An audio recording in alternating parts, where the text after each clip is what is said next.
दोस्तों आज के इस वीडियो में हम आपके BSc second year third semester botany का यूनिट थर्ड से जुड़ा हुआ एक इम्पॉर्टेंट फैमिली डिस्कस करने वाले हैं। और हमारा आज का जो टॉपिक है वो है सोलेनेसी फैमिली। तो आपको बता दें कि सोलेनेसी फैमिली को नाइट सेड फैमिली या फिर पोटैटो फैमिली के नाम से भी जाना जाता है। तो आज के इस वीडियो में हम सोलेनेसी से जुड़े हुए जितने भी इम्पॉर्टेंट टॉपिक हैं जो कि आपके सिलेबस में इंक्लूड है उन सभी टॉपिक को डिस्कस करेंगे। तो सबसे पहले हम सोलेनेसी के क्लासिफिकेशन को देखते हैं जो कि बेंथम और हुकर के अकॉर्डिंग दिया हुआ है। तो सबसे पहले है क्लास डाइकोटिलीडनी। तो क्लास डाइकोटिलीडनी में जो फ्लावर होते हैं वो पेंटामेरस होते हैं और इनमें जो वेनेशन होती है वो रेटिकुलेट होती है। वहीं बात करें सब क्लास की तो गैमोपेटली। गैमोपेटली का मतलब इसमें जो पेटल होते हैं वो फ्यूज़ होते हैं। इसके बाद है सीरीज़ बाई कार्पिलेट, यानी कि इनके जो कार्पेल होते हैं वो दो होते हैं और इनकी ओवरी जो होती है यूजुअली सुपेरियर होती है। इसके बाद है ऑर्डर पोलेमोनियल्स। तो इसमें जो लीव्स होते हैं वो अल्टरनेट होते हैं, एक्सटिपुलेट होते हैं और फ्लावर जो होती है वो होती है एक्टिनोमार्फिक। और यदि हम बात करें फैमिली की तो फैमिली होगा सोलेनेसी। तो सोलेनेसी में जो फ्लावर होते हैं वो सोलेटरी होते हैं, टर्मिनल होते हैं या फिर साइमोसली अम्बेल्ड होते हैं। इनका जो सेप्टम होता है वो होता है एब्लिक्यू और जो प्लेसेंटा होता है वो हाईली स्वेलन होता है। इनके फ्रूट जो होते हैं बेरी या फिर कैप्सूल टाइप के होते हैं। तो दोस्तों वीडियो में आगे बढ़ने से पहले आपसे रिक्वेस्ट है कि टैक्सोनॉमी के कुछ टर्मिनोलॉजी होते हैं जिन्हें आप पढ़ लीजिए और इस टॉपिक पर मैंने वीडियो अलग से बनाया हुआ है। आप टर्मिनोलॉजी वाले जितने भी टॉपिक हैं उनको अच्छे से पढ़ लीजिए, तो आपको आने वाले जितने भी टॉपिक हैं, जितने भी फैमिली हैं या फैमिली के अंदर जो अलग अलग आपको टर्म देखने को मिलेंगे वो सभी अच्छे से समझ में आएंगे। अगर आप टर्मिनोलॉजी को नहीं पढ़ते तो आपको फैमिली जो है वो अच्छे से समझ में नहीं आएगा। तो प्लीज़ आप एक बार टर्मिनोलॉजी पढ़ लीजिए। तो टर्मिनोलॉजी से रिलेटेड जो वीडियो है उन वीडियो का जो प्लेलिस्ट है मैं उसका लिंक नीचे डिस्क्रिप्शन बॉक्स में दे रहा हूँ। आप उस लिंक पर क्लिक करके आप सभी वीडियो देख लीजिए। आइए नेक्स्ट हम बात करते हैं सोलेनेसी फैमिली के वेजिटेटिव कैरेक्टर्स के बारे में। तो सबसे पहले हम बात करते हैं हैबिट की। तो सोलेनेसी में पाए जाने वाले जितने भी प्लांट होते हैं वे सभी एनुअल या फिर पेरेनियल हर्ब्स होते हैं। तो हर्ब के रूप में बात करें तो सोलेनम निग्रम यानी कि मकोय और दूसरा है निकोटिएना टबैकम यानी कि तंबाकू। कुछ जो जातियां होती हैं वो श्रब के रूप में पाई जाती हैं, कुछ जातियां स्मॉल ट्री के रूप में पाई जाती हैं और कुछ क्लाइंबर के रूप में पाई जाती हैं। तो सभी जो स्पीसीज़ है मैंने उसको नीचे मेंशन कर दिया है, आप अपने नोट में लिख लीजिएगा। अब बात करते हैं हम इनके स्टेम की। तो सोलेनेसी के जो मोस्ट ऑफ द स्पीसीज़ होते हैं इनके स्टेम जो होते हैं स्मूथ ब्रांच्ड होते हैं, लेकिन कुछ ऐसी जातियां होती हैं जिसमें कि स्टेम पर प्रिकल्स पाए जाते हैं और स्पाइनस पाए जाते हैं। तो सोलेनम पे आपको प्रिकल्स और लाइसियम पर आपको स्पाइंस देखने को मिलता है। तो यदि हम बात करें प्रिकल की तो प्रिकल एक प्रकार का एपिडर्मल ग्रोथ होता है जिसमें कि वस्कुलर बंडल देखने को नहीं मिलता, जबकि जो स्पाइन है इसमें वस्कुलर बंडल पाए जाते हैं। वहीं हम बात करें सोलेनम ट्यूबिरोसम यानी कि आलू की, तो आलू में आपको अंडरग्राउंड स्टेम देखने को मिलता है जिसे हम बोलते हैं ट्यूबर। बहुत इंपॉर्टेंट टॉपिक है, इस टॉपिक को आप नोट कर लीजिएगा। और वहीं सोलेनेसी फैमिली के स्टेम में आपको वस्कुलर बंडल जो है वो बाइकोलेटरल टाइप का देखने को मिलता है। नेक्स्ट हम बात करते हैं लीव्स की। तो इनके जो लीफ होते हैं वो अल्टरनेट, एक्सटिपुलेट, सिंपल, इंटायर और पिनिटिफाइड टाइप के होते हैं। वही हम बात करें सोलेनम ट्यूबिरोसम की, तो इनमें जो लीफ होता है वो पिनिटली कंपाउंड टाइप का होता है। तो अल्टरनेट लीफ क्या होता है? अल्टरनेट लीफ का मतलब होता है कि प्रत्येक नोड पर आपको एक सिंगल लीफ देखने को मिलता है। स्टिपुलेट का मतलब क्या होता है? तो जब लीफ के बेस पर स्टिपुल नहीं पाए जाते तो उसे हम बोलते हैं एक्सटिपुलेट। वहीं हम बात करें इंटायर की, तो जब लीफ का जो लेमिना है वो जिगजैग मैनर में कटा नहीं होता तो उसे हम बोलते हैं इंटायर। अगर जो लीफ लेमिना है वह जिगजैग मैनर में कुछ इस तरह से कटा होता है तो उसको हम बोलते हैं सीरेट। आइए नेक्स्ट हम बात करते हैं सोलेनेसी फैमिली के फ्लोरल कैरेक्टर की। तो सबसे पहले हम बात करेंगे इन्फ्लोरेसेंस की। तो इनके जो फ्लावर्स होते हैं वो साइम्स जो कि लेटरल, एक्सिलरी या फिर टर्मिनल होते हैं। वहीं हम बात करें स्पीसीज सोलेनम में, तो इसमें जो फ्लावर होता है वो साइम्स और एक्स्ट्रा एक्सिलरी अपेयरिंग फॉर्म का होता है।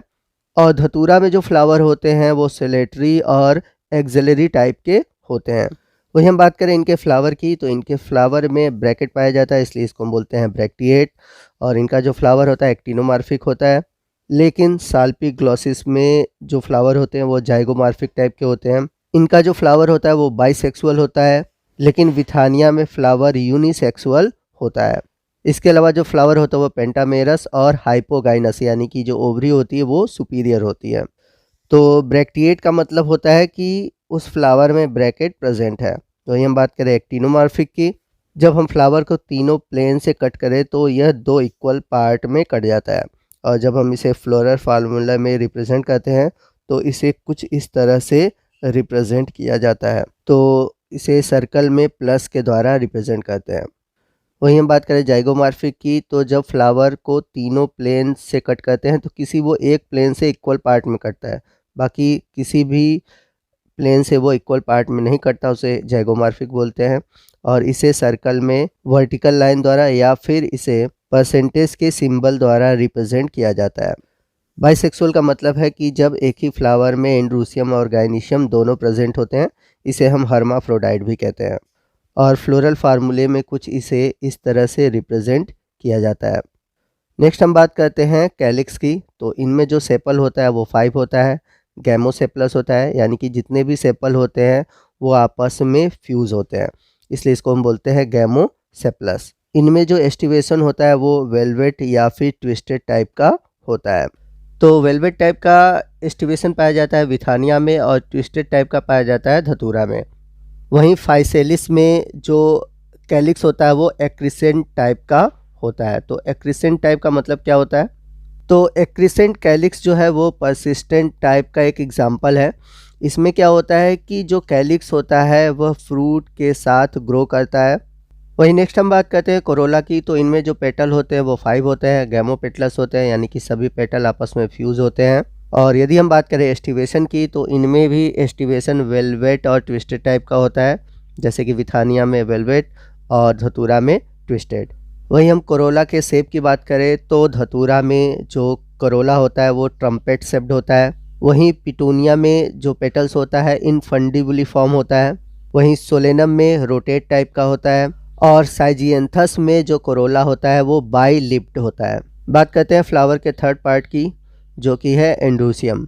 तो इनमें जो स्टेमेन होता है वो 5 होता है, पॉलिएंड्रस होता है, एपीपेटलस और अल्टर्नी पिटेलस प्रकार का होता है।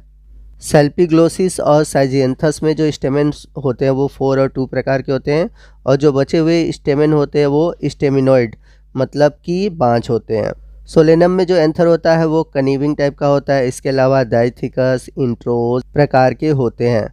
वहीं हम बात करें, ऊपर वर्ड था पॉलिएंड्रस, तो पॉलिएंड्रस का मतलब क्या होता है मैं आपको समझा देता हूँ। तो पॉलिएंड्रस कंडीशन में स्टेमेन के जो 2 पार्ट हैं फिलामेंट और एंथर, वो सभी क्या होते हैं? फ्री होते हैं, यानी कि जितने भी स्टेमेन होते हैं उनके एंथर और फिलामेंट फ्री होते हैं। तो इसलिए जब इसे हम फ्लोरल फार्मूले में रिप्रेजेंट करेंगे तो ए के बाद नीचे 5 लिखेंगे, ब्रैकेट का यूज़ नहीं करेंगे क्योंकि ये पॉलिएंड्रस है। इसके बाद टर्म है एपीपेटलस। तो एपीपेटलस का मतलब कि जो एंड्रूसियम है वह कोरोला से जुड़ा हुआ है और इसे फ्लोरल फार्मूले में आर्क के द्वारा, यानी कि जो पेटल है और जो एंड्रूसियम है उसके ऊपर हम आर्क के द्वारा रिप्रेजेंट करेंगे। यहीं पर एक वर्ड आया है स्टिमनोड्स, तो मैंने इसका मतलब बताया था कि ये जो होते हैं बाज होते हैं, यानी कि इस प्रकार के स्टेमेन में पोलन ग्रेन का फॉर्मेशन नहीं होता। आइए नेक्स्ट हम बात करते हैं सोलेनेसी फैमिली के फ्लावर के 4th पार्ट की, गायनीशियम की। तो इनमें जो गायनीशियम होता है वो बाइकार्पेलरी, सिनकार्पस और जो ओवरी होता है वो सुपीरियर और बाइलोकुलर होता है। प्रत्येक लोक्यूल में ढेर सारे ओव्यूल पाए जाते हैं और इनका जो प्लेसेंटेशन होता है वो एक्साइल टाइप का होता है, यानी कि इनमें जो प्लेसेंटेशन होता है वो एक्साइल टाइप का होता है। तो इनके जो प्लेसेंटा होते हैं वे स्वेलन होते हैं, यानी कि फुले होते हैं, और सेप्टम जो होता है वो ऑब्लिक्यू होता है। तो ये प्लेसेंटेशन क्या होता है आगे मैं आपको जब फ्लोरल डायग्राम बनाऊंगा तो वहाँ पर समझाऊंगा। यहाँ पर आपको एक इम्पॉर्टेंट पॉइंट बता दूं कि धतूरा में और निकेंड्रा में फॉल्स सेप्टा बनने के कारण जो लोक्यूल होते हैं इनकी संख्या बढ़ जाती है, यानी कि 3 से लेकर 5 हो जाती है। वही हम बात करें एक स्पीसीज कैप्सिकम। तो कैप्सिकम में होता क्या है कि जो प्लेसेंटा होती है वो डीजनरेट हो जाती है। तो डीजनरेट होने के कारण इनमें जो ओवरी होता है वो यूनिलोकुलर हो जाता है और इनका जो प्लेसेंटेशन है वो पैराइटल टाइप का दिखता है। वही हम बात करें गाइनीशियम के स्टाइल की, तो स्टाइल लीनियर और स्टिग्मा जो होता है इनका कैपिटेट या फिर शॉर्टली लोब्ड होता है। और वहीं ओवरी के बेस पर नेक्टेरिफेरस डिस्क प्रेजेंट होते हैं। जैसा कि यहाँ पर फ्लोरल डायग्राम में आप देख सकते हैं कि गाइनीशियम में जो सेप्टम है वो ऑब्लिक है और जो प्लेसेंटा है वह स्वेलन टाइप का है। और ये जो कैरेक्टर है ये आपको सोलेनेसी फैमिली में देखने को मिलती है। वहीं हम बात करें सोलेनेसी फैमिली के फ्रूट और सीड की, तो इनमें जो फ्रूट होता है वो बेरी होता है। वहीं फाइसेलिस में जो फ्रूट होता है वह ब्लैडर लाइक कैलिक्स में बंद रहता है, जबकि कुछ केसेस में आपको जो फ्रूट है वो कैप्सूल टाइप को देखने को मिलते हैं। वहीं हम बात करें सीड की, तो सीड जो होते हैं न्यूमरस, कंप्रेस्ड, डिस्क्वायर्ड या फिर सब रेनिफॉर्म, इंडोस्पर्मिक, और इनके जो एम्ब्रियो होते हैं वो स्ट्रेट या फिर कर्व टाइप के होते हैं। तो आइए फ्लोरल डायग्राम को देखते हैं। तो यहाँ पर हम विथानिया सोमनीफेरा के फ्लोरल डायग्राम को देखेंगे। तो इनमें जो होता है ब्रैकेट नहीं पाया जाता, इसलिए यहाँ पर लिखा हुआ है इब्रैक्टिएट। इनका जो फ्लावर है वो एक्टिनोमार्फिक है। इसके अलावा इनका जो फ्लावर है वो बाइसेक्सुअल, यानी कि एंड्रूसियम और गाइनीशियम एक ही फ्लावर में पाए जाते हैं। वही हम बात करें कैलिक्स की, तो कैलिक्स इनमें 5 होते हैं, यानी कि सेपल 5 है, और ब्रैकेट है तो यानी कि ये सभी आपस में फ्यूज है, गैमोसेप्लस है। और जो एस्टिवेशन है वो वेलवेट टाइप का है, यानी कि सभी मार्जिन पर आपस में फ्यूज है। इसके बाद पेटल है 5, ठीक है, तो पेटल 5 है, ब्रैकेट है तो मतलब गैमोपेटलस है, यानी कि सभी जितने पेटल 5 है वो आपस में फ्यूज हैं। और इनमें जो ऑड पेटल है वह एंटीरियर साइड में है, आप देख सकते हैं एंटीरियर साइड में ऑड पेटल है। सेपल और पेटल दोनों में ही वेलवेट टाइप का एस्टिवेशन है। तो यहाँ पर देख सकते हैं सेपल और पेटल वॉल्वेट टाइप के एस्टिवेशन को रखते हैं। वही हम बात करें एंड्रूसियम की, तो एंड्रूसियम 5 है, ब्रैकेट नहीं है तो यानी कि पॉलीएंड्रस कंडीशन है। तो सभी एंड्रूसियम आप देख सकते हैं, यहाँ पे एंड्रूसियम की संख्या 5 है और ये सभी पेटल से जुड़े हुए हैं। और जो इनका एंथर है वो डाइथिकस टाइप का है। यहाँ पर इसके बाद गाइनीशियम के नीचे लिखा है 2, यानी कि बाई कार्पेलरी है, कार्पेल की संख्या 2 है और ये सिन कार्पस है, इसलिए यहाँ पर ब्रैकेट है, यानी कि इनके जो कार्पेल हैं दोनों वो आपस में फ्यूज हैं। ओवरी सुपीरियर है, इसलिए नीचे इसके अंडरलाइन किया हुआ है।